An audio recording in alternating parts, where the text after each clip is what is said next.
search in that first half, and Yeah. things you guys did. Yeah. Obviously not tough guys. Yeah, 100%. Well, first of all, I want to give credit to Oregon. They got a phenomenal football team. Coach Lannon, right? Guys are flying around. They got really good players. They did a tremendous job. But I think part of that is, I think it was, and I want to be very, very careful how I say this.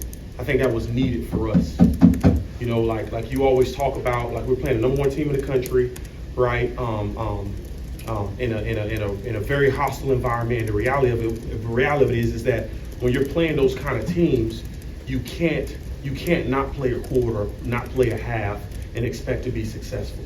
You know what I'm saying? And so, like, coming out of that, I guess the biggest thing for me is, right, like, obviously they scored 35 points in the first half, and they scored 3 in the second half. Whether they let up, whether they didn't let up, right, we had some guys in the second half that stepped up, that owned that moment, that had an opportunity, that took full advantage of it. And I think from my perspective, for sure, there's every game, there's a couple of calls that I wish that I had back, but I think the reality of it is that we didn't execute every time we had an opportunity. It was just some things that were glaring, obviously, on the film, just holistically, right? Anytime I look at a game like that, right, I look at missed tackles are always glaring in those segments, right? And one thing I ask myself the question is, am I putting guys in a proper position to make that tackle so that they wouldn't miss it, right? If I know a young man has limitations or he's great at it, am I putting him in a better position to make that tackle?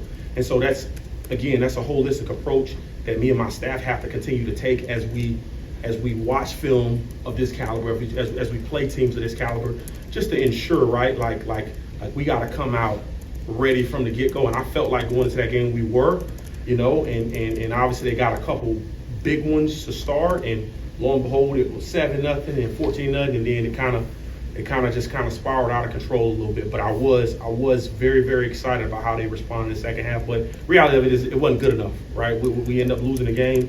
There is no moral victories, right, in college football, especially when you're playing that caliber team. But the reality of it is right, like, it was some great teachable lessons, teachable moments, not only for myself, but for our players that we can grow and learn from in these segments. And obviously, takeaways have been really key for you. But what do you feel like is the identity of your defense, or what you can hang your hat on if those aren't coming in bunches? Yeah, I think just proper execution. Like even when we hadn't got takeaways, right? Things that have been giving us a chance is us being able to get properly aligned and us being able to just make tackles, right? Even if it's for a 3, 4, 5 yard gain, right? Keeping the ball in front of us, and not being thrown over our head, And so I think at the end of the day, right, like the goal, I guess in my realm of things is like the ball is the most important thing on the football field, right? And so, you obviously try to preach takeaways every game, and we've been very fortunate, right, to have some of those, especially early on. But like I'm going to always, as long as I'm a coach, I'm going to always harp on taking the ball away, because again, a team can rush for a handful of yards or throw for a handful of yards, but if they turn the ball over 5, 6, 7 times, you got a chance to win that ball game. And so, like coming out of that game, right? Like it's always harping on like did we have enough shots and enough instances to take those balls away, right? And when they don't occur, right, we have to be technically sound, and we got to be fundamentally sound that we do our job and execute. And we did it on some plays, and some plays we didn't. And the result of some of that was obviously they had some good players as well, but the result of some of that, like when it didn't go in our facet, some of those went for touchdowns, right? And they just can't happen against those caliber teams. You know what I'm saying? And so, especially if you want to be in that game and try to win it. Minnesota, what do you see from them offensively? Well, first and foremost, right, like I think Coach Fleck is like historically done a really good job there, right? Like he's that's always a really gritty team. They are fundamentally sound. They're going to run the football. They're going to throw the football, right? Like they got some really good players at some very key positions that make them a tall task, right?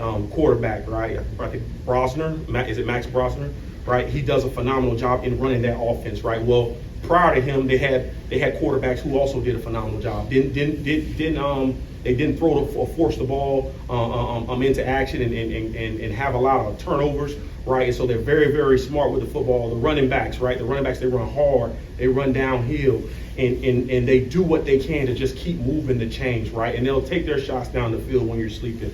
But I think what makes this offense very, very, very, very special, right, is on top of them having a really good O-line, on top of them having a really good quarterback and a good running back, I think there's a receiver on that team. I think it's Daniel Jackson, 9.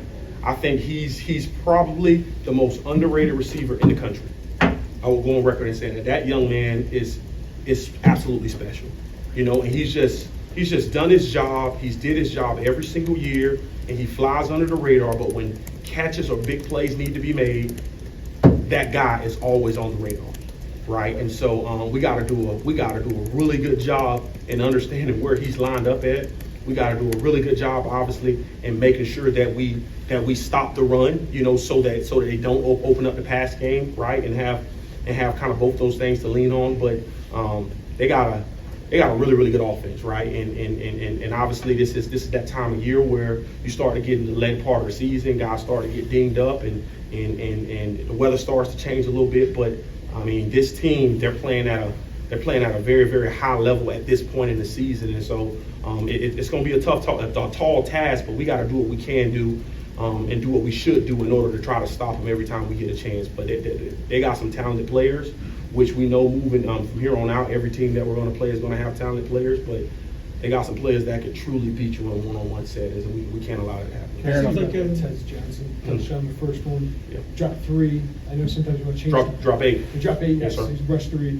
I know you want to change the picture sometimes, but other people see Gabe and Seth in Yeah, the background. yeah. So can you explain that? Yeah, for sure, right? Like, I think that's always a question, right? Like, I guess as a play caller, you have to in the back of my mind, you have to dial up or try to decide, okay, all right, so this quarterback had been delivering the ball at around 2.4 seconds, right? So he hadn't given up a lot of sacks, partially because he was getting the ball out relatively fast, right?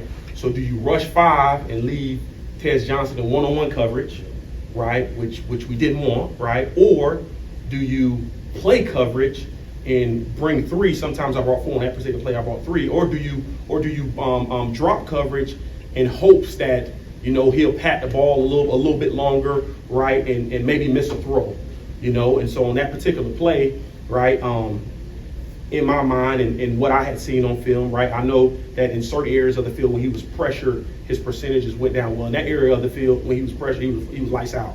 He was really good, right? And so my goal at that moment was to make sure, right, it was 3rd and 6, right? The prior 3rd down, we had been in man-to-man coverage and they hit us on the screen, okay? And so I had to weigh my odds there, right? And I knew exactly what I wanted to go to. And obviously he had some time. He was able to pat the ball a little bit, but that call has been a very significant call for us. He found Tez, right? And I mean, Tez Johnson's a really good player, right? Like, that's the reality of it. He was bottled up. He had about 4 or 5 guys around him, and he made a miss. That's a very, very elite, talented player, right? And had we had one guy on him to cover him, maybe the same result of that happens, right? Maybe it doesn't.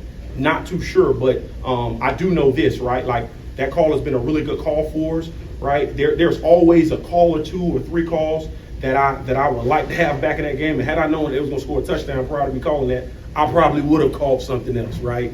And so I was just trying to make sure, right? We knew that was the guy, that was the target on 3rd down. And so that's the reason why we did drop 8, because we felt like we were more suitable in that manner to not give up the touchdown, to not give up the long ball. And historically here, when we have dropped 8, we haven't given those catch and runs for 30 or 40 yards up. And I think that speaks to how dynamic that young man was.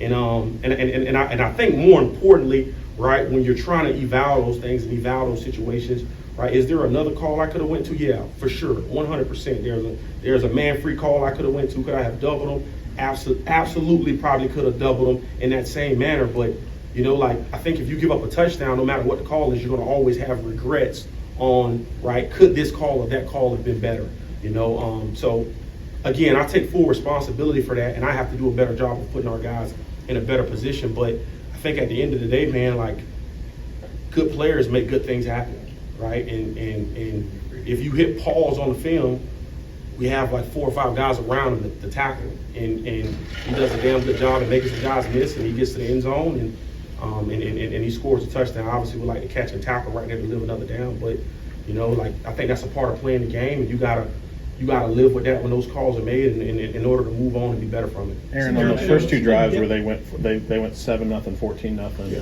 they went 4 for 4 on third down. Yeah.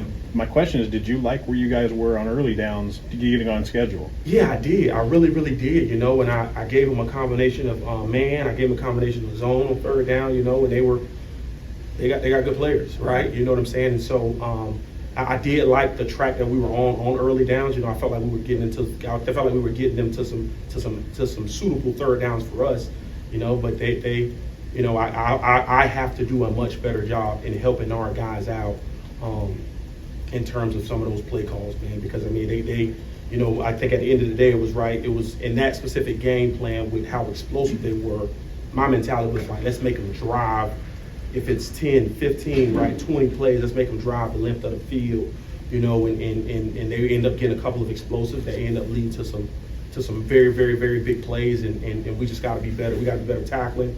We got to be better in our vision and break, making sure we have an understanding of where that go-to guy is, because that young man was, I mean, he had done that in prior games, you know, and so we just got to continue to take the approach of, right, being myself being very, very detailed on if there's a guy of that caliber. You know, he had 75 targets coming into that game, all right, and he had 57 catches, right? It was significantly more than everybody else, and you know, I felt like we had a really, really good plan against him, you know, because we knew that and our players knew that. But you know, that cat's pretty, he's pretty special. He's a good player. We got just next one Seems here. like the depth in the back end is good, Yeah. coming into play. What have you been seeing from the guys who've been running with the 2s and 3s? You know, I think the coolest thing, unfortunately, about us losing was you were able to see some guys get in there and do some really good things, right?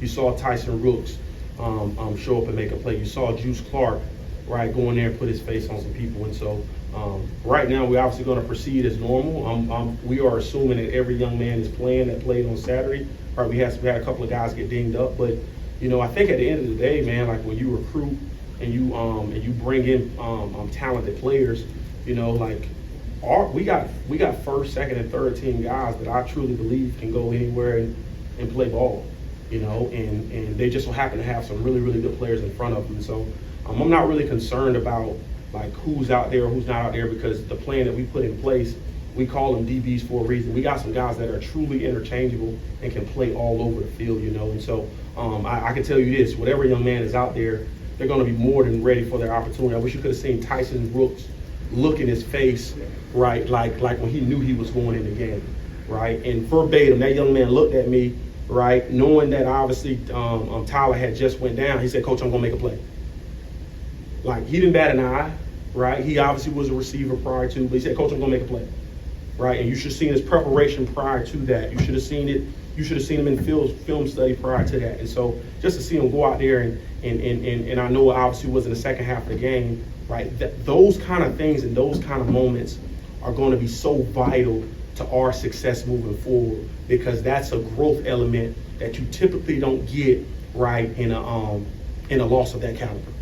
Right, and so unfortunate or as bad as it was that obviously we lost the game, there was a lot of really good teachable moments and things that we as coaches, and specifically myself, can take from it to utilize, right, to help catapult us forward. Right, we got a Minnesota team that's coming in here. They're playing some good football right now, and so we got to do what we can do to make sure we limit them and limit them in points and limit them in yards and take the ball away as much as we can. All right, thanks, guys.